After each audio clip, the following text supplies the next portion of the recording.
Bom, vamos então retomar nossas aulas sobre o livro do Barry Stroud, A Significação do Ceticismo Filosófico. Estamos no capítulo 4, eu já dei uma primeira aula sobre o começo desse capítulo. Eu vou continuar sobre essa primeira metade do capítulo, em que ele mais apresenta a filosofia kantiana como levando a um extremo a separação entre, de um lado, a vida cotidiana e, de outro, a filosofia, separação tão radical que, na verdade, não há mais oposição da filosofia à vida cotidiana. Não se trata mais de investigar se as nossas crenças ou suposto conhecimento comum da vida cotidiana é, de fato, um conhecimento e está bem justificado, né, bem fundamentado ou não, né? Se não estiver, resulta o ceticismo, foi o resultado da primeira meditação do Descartes, desse primeiro capítulo do livro.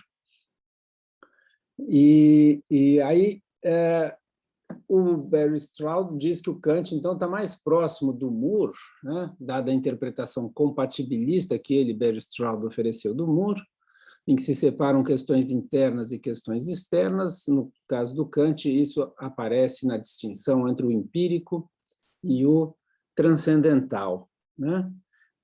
E o Barry Stroud longamente se pergunta aqui nesse começo, né, então qual é a diferença entre o Moore e o Kant? Parece que há muitas semelhanças, embora aparentemente sejam filosofias muito distintas. Quando você esmiuça as possíveis diferenças, elas começam a se esvair, né? Eu não vou entrar aqui no detalhe, vocês podem ler no livro, mas, de qualquer maneira, eu quero insistir hoje nas diferenças, né, entre o Kant e o Moore, tal como o Barry Stroud vê, né? Porque a gente tem essa sensação de que o Moore não responde ao cético, que a prova do Moore não é bem sucedida, né? E, no final das contas, dado aquilo que o Kant diz, por que o Moore não é bem sucedido? O que faltou na prova de Moore? O que estaria talvez errado na prova do Moore, né? E é isso que o Barry Stroud vai investigar dos parágrafos, espera só um pouquinho, dos parágrafos mais ou menos 24 a 63, né? Então, ele vai organizar esses parágrafos todos em torno de duas questões, né? A primeira questão é se o Kant pretende estabelecer uma tese realista, tal como o Moore, né, para se opor ao ceticismo, né? Mas qual é exatamente essa tese realista que o Kant pretende estabelecer, né? Como se pode expressar essa tese ou explicá-la filosoficamente? Porque, aparentemente, as expressões, não, as formas de palavras que o Kant emprega, ou que a gente poderia expressar, empregar ao expressar essa tese realista, são as mesmas palavras que a gente usa no modo mais natural, né? Tal como o Moore já tinha usado. Então, vai surgir aqui uma tese, que é a tese de que as mesmas formas de palavras elas têm um sentido comum, né? Isso já aparece um pouco no capítulo sobre o Moore, e elas vão ter um outro sentido, que não é esse sentido empírico no qual o Moore usava essas palavras, mas vai ter um sentido transcendental.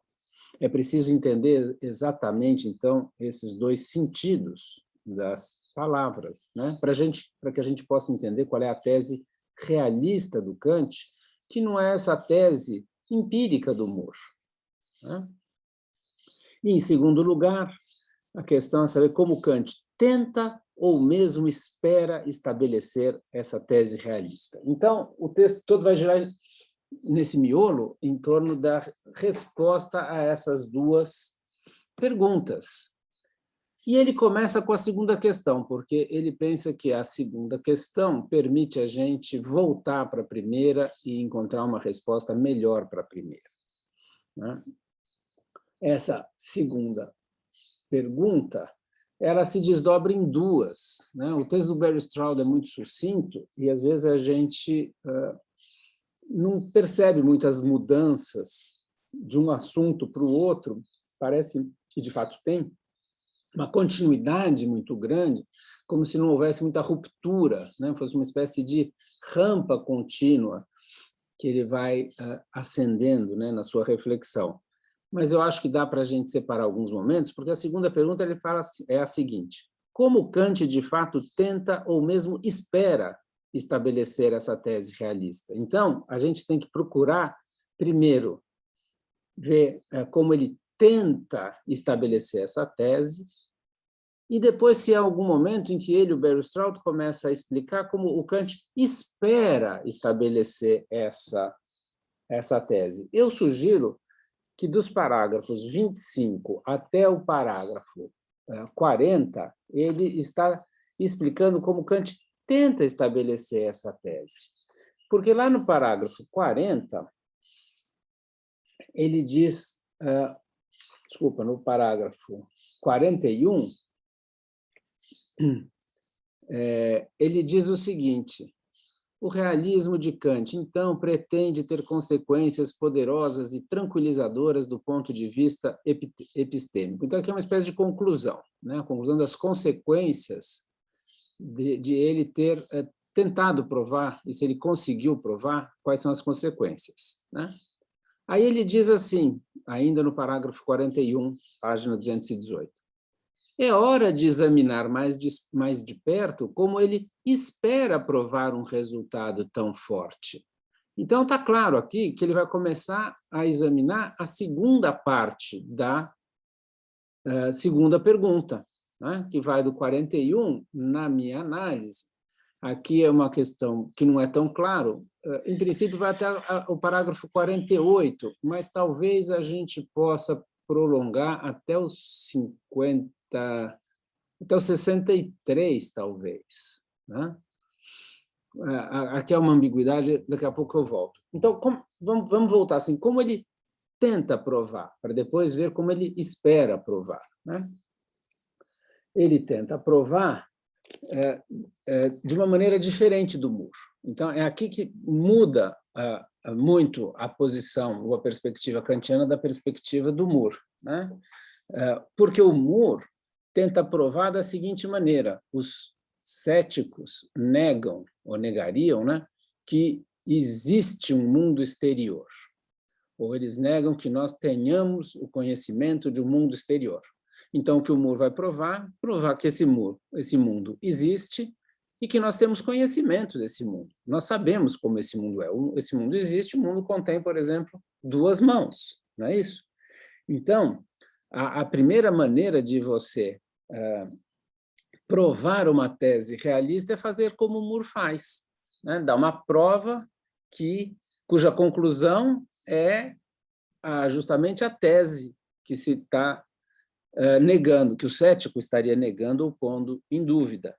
Mas haveria uma segunda maneira de você estabelecer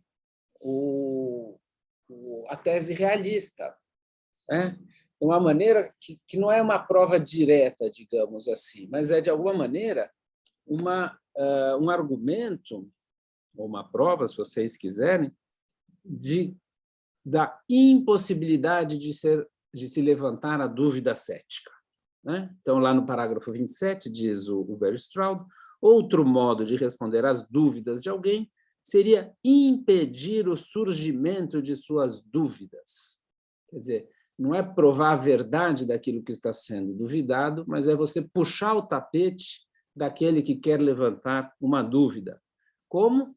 Mostrando-as como infundadas ou como não justificadas pelas considerações que parecem conduzir a elas.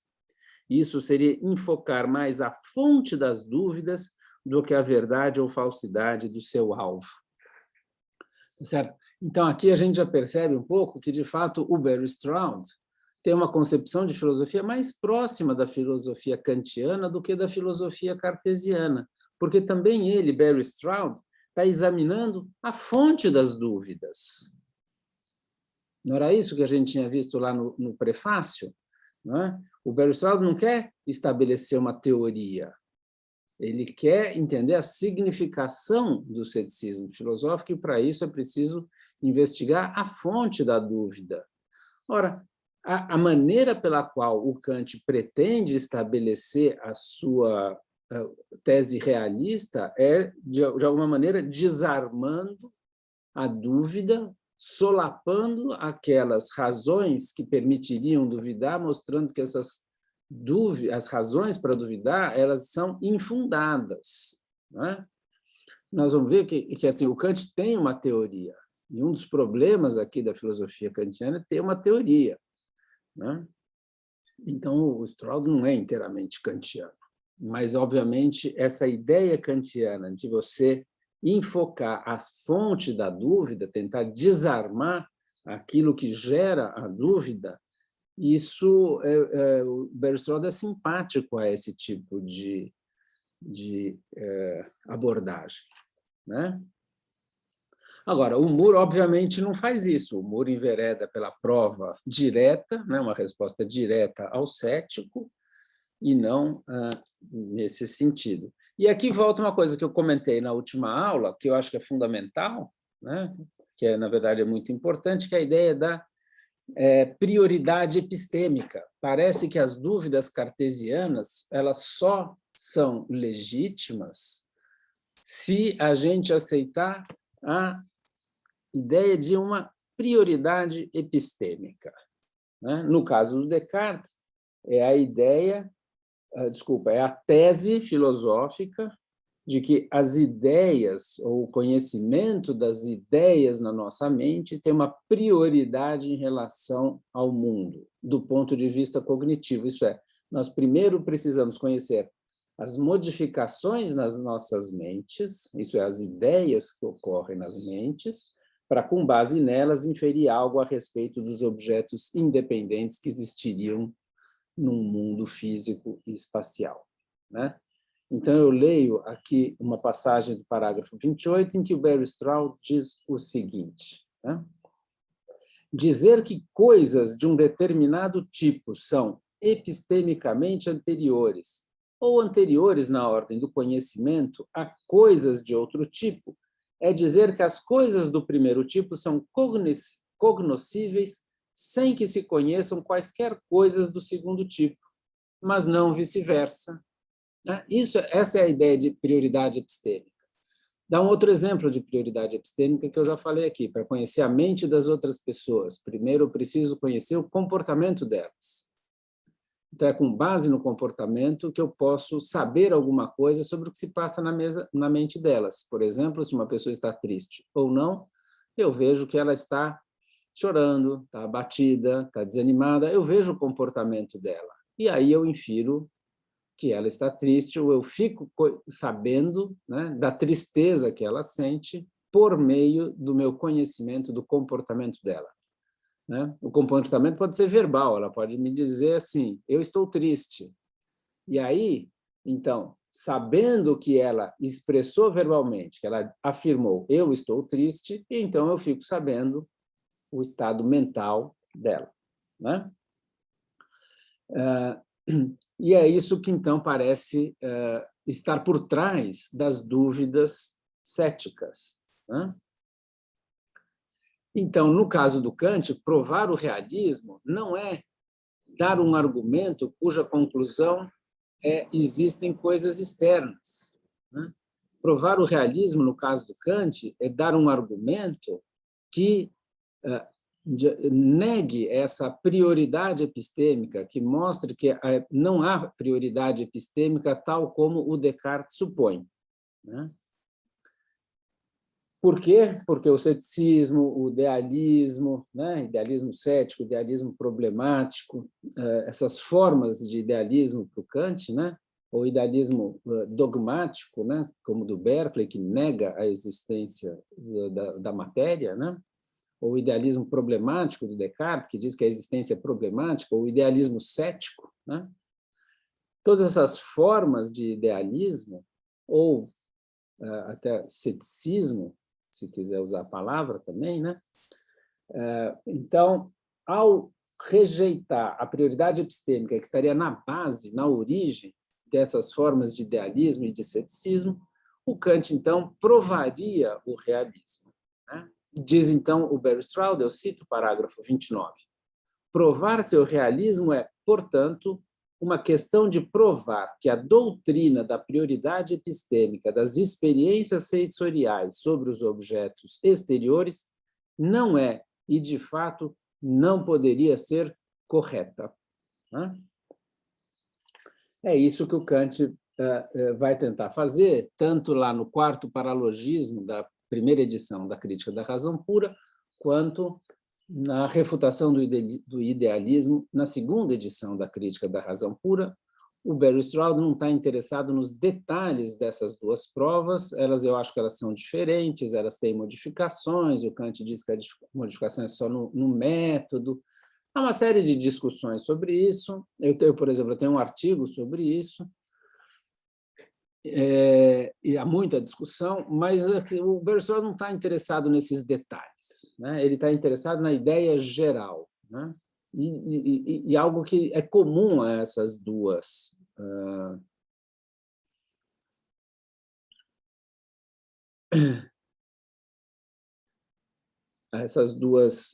refutações, né? E aí, no finalzinho desse parágrafo, o Barry Stroud diz o seguinte, eu leio: a prova dessa forma de realismo, e não a prova mundana que Moore poderia tão facilmente fornecer, é o que Kant diz ser necessário para uma explicação satisfatória de como o nosso conhecimento do mundo é possível. Então, aqui tem uma coisa interessante, né? Bom, a diferença com o Moore, eu acho que já ficou claro, né?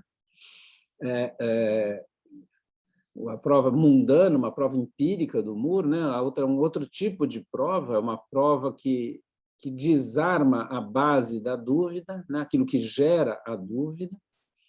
E, ao mesmo tempo, isso é que eu gostaria de insistir, quando eu falei o Kant tem uma teoria, quer dizer, ele dá uma explicação satisfatória de como o conhecimento do mundo é possível.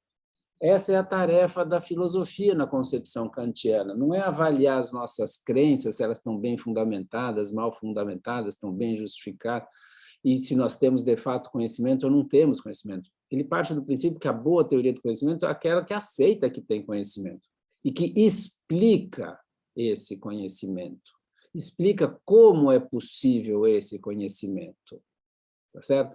E a ideia é mais ou menos a seguinte: se você aceita a prioridade epistêmica, você não consegue explicar como o conhecimento é possível, certo? Se você rejeita a doutrina da prioridade epistêmica, então você consegue explicar, sim, como o conhecimento é possível e, portanto, a explicação kantiana é uma boa explicação, porque ela satisfaz uma condição necessária para que uma teoria do conhecimento seja adequada. Qual é essa condição? Justamente fornecer a explicação de como o conhecimento é possível. O conhecimento é possível se não houver uma prioridade epistêmica. Isto é, se o nosso conhecimento do mundo ao nosso redor não for baseado num conhecimento prévio das nossas percepções sensíveis. Certo? Essa é a ideia, né? Então, um pouco abaixo, o Barry Stroud diz isso que eu acabei de antecipar. Para Kant, nossas afirmações na vida cotidiana e na ciência não exigem nenhuma prova dessa espécie. Elas são perfeitas e não apresentam nenhum problema tal como estão. Ele não está questionando o isolamento entre nossa vida cotidiana e ciência de um lado e a filosofia de outro é total, né? Não se trata de questionar as nossas práticas cotidianas e o nosso cotidiano. É só no nível filosófico, nesse nível transcendental, que a questão se coloca, né? Mas, a seu ver, no ver do Kant, um entendimento do nosso conhecimento, um entendimento do tipo que procuramos na filosofia, acerca de como algum conhecimento do mundo ao nosso redor é possível, exige que o idealismo seja refutado em definitivo. Então, na filosofia, não na vida cotidiana, nós temos conhecimento, sim. Não sabemos como ele é possível, essa é a tarefa da filosofia, né? E, aparentemente, no esquema tradicional kantiano, cartesiano, e que é retomado implicitamente até por filósofos que se opõem à filosofia cartesiana, às vezes, subrepticiamente, eles reintroduzem essa prioridade epistêmica. Eu já falei, né? O John McDowell e o Ernest Sosa são, para o Barry Straw, dois exemplos disso. Filósofos anticartesianos e, no entanto, parecem, de alguma maneira, ainda se comprometer com a doutrina da prioridade epistêmica, mesmo quando eles tentam combatê-la, como é o caso do McDowell, né? Então, é preciso que a gente, na filosofia, dê um argumento contra o ceticismo, por exemplo, como afastar a possibilidade do sonho. Né? Para que eu saiba algo a respeito do mundo, eu preciso eliminar a possibilidade de que eu esteja sonhando. Na vida cotidiana e na ciência, não. Não é preciso. Isso está perfeito nesse nível, as nossas práticas. E a gente conhece coisas mesmo que eu não afaste essa possibilidade de estar sonhando. No entanto, no nível filosófico, sim, eu preciso afastar essa possibilidade de idealismo, eu preciso provar o realismo. Como é que eu faço isso? Rejeitando a doutrina da prioridade epistêmica, certo? E aí, então, eu vou explicar como o conhecimento do mundo ao nosso redor é possível, né? É isso, diz o Barry Stroud, que o Moore talvez nunca tenha entendido, né? Que a investigação filosófica, no final das contas, ela é completamente destacada, separada, né? Isolada da nossa posição interna, das questões internas, né? Bom, eu não vou ficar entrando nos detalhes, porque o próprio Barry Stroud não entra em muitos detalhes, estamos mais interessados sempre no nível mais geral da análise, né? E lá no parágrafo 36, então, de alguma maneira, ele resume a posição do Kant, né? A posição do Kant é de que ele mistura a primeira e segunda edição, como eu falei, ele não está interessado nos detalhes, ele trata tudo como uma mesmo tipo de prova, né? No nível geral dele, eu acho que ele tem razão, se a gente desce um pouco para os detalhes, a coisa é mais complexa. Mas a ideia é que essa experiência interna, em geral, que a gente tem, essa é a experiência que a gente tem das nossas próprias modificações, em termos cartesianos, das nossas próprias ideias, ou aqui, das nossas próprias percepções sensíveis, né? Ela é possível somente se a experiência externa, em geral, for possível da maneira em que Kant a entende, né? Então, de alguma maneira, na prioridade epistêmica, primeiro eu tenho um conhecimento da minha experiência interna, e com base no conhecimento da minha experiência interna, eu poderia inferir algo a respeito do mundo, né? Bom, o que o Kant vai dizer é que essa experiência interna, ela não é prévia a uma experiência externa do mundo. A experiência interna é aquela que diz respeito à minha própria mente e a externa que diz respeito ao mundo. O que ele vai tentar mostrar é que a ideia de experiência interna pressupõe a experiência externa. Não há experiência interna se não houver experiência externa. Isso eu acho que essa é claramente a estratégia da segunda edição da Crítica da Razão Pura. Na primeira eu acho que é um pouco diferente, mas pouco importa, né? E é isso que o Kant, então, tenta provar e argumentar. Se ele for bem-sucedido, então o ceticismo e o idealismo estariam refutados e nós entenderíamos o projeto kantiano, né? Eu vou dar um pulo agora, rapidamente, eu demorei mais do que eu esperava nessa parte, e vou falar um pouco como ele espera provar um resultado tão forte. Aliás, vou fazer o seguinte, eu vou interromper essa aula aqui, assim vocês podem tomar um chá, que está um frio, né? Dar uma descansada, e eu vou começar como se fosse uma outra aula, aquilo que faria parte dessa mesma aula, assim fica um pouco mais, fica menos pesado para vocês, tá bom? E eu também dou uma pausa, vou fazer um chá para mim, dar um descanso para minha voz, quem sabe fazer a barba, né? E depois eu volto aqui e a gente continua. Então, até daqui a pouco.